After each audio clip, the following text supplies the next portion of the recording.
तो जम्मू कश्मीर से एक और बड़ी खबर आपको बताते चलें। पुंछ में मुश्तबा धमाके से हड़कंप मच गई है। बालाकोट के नाड़ गांव में पंचायत घर के पास धमाका हुआ है। पुलिस और फौज जांच में मसरूफ हो गई है। तो बेहद अहम जानकारी जम्मू कश्मीर से आपको बताते चले।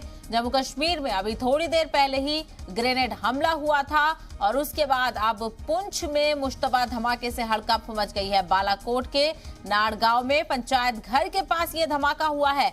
पुलिस और फौज इसकी जांच में जुट गई है। तो एक तरफ आजादी का जश्न लगातार चल रहा है तो दूसरी तरफ दहशतगर्द अपनी नापाक हरकतों से बाज नहीं आ रहे हैं।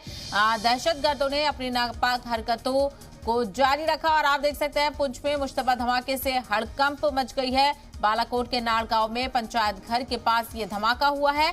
पुलिस और फौज इसकी जांच में जुट गई है। तो अब से कुछ देर पहले ही एक ग्रेनेड हमला और दूसरी तरफ पंचायत घर के पास ये धमाका, दोनों ही चीजों ने आज फिर से जम्मू कश्मीर को हिलाने की कोशिश की है और दहशतगर्द अपनी नापाक हरकतों से बाज नहीं आ रहे हैं।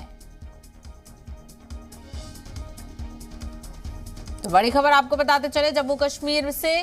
जम्मू कश्मीर के पुंछ में मुश्तबा धमाके से हड़कंप मच गई है। बालाकोट के नाड़ गांव में पंचायत घर के पास ये धमाका हुआ है। पुलिस और फौज जांच में जुटी हुई है।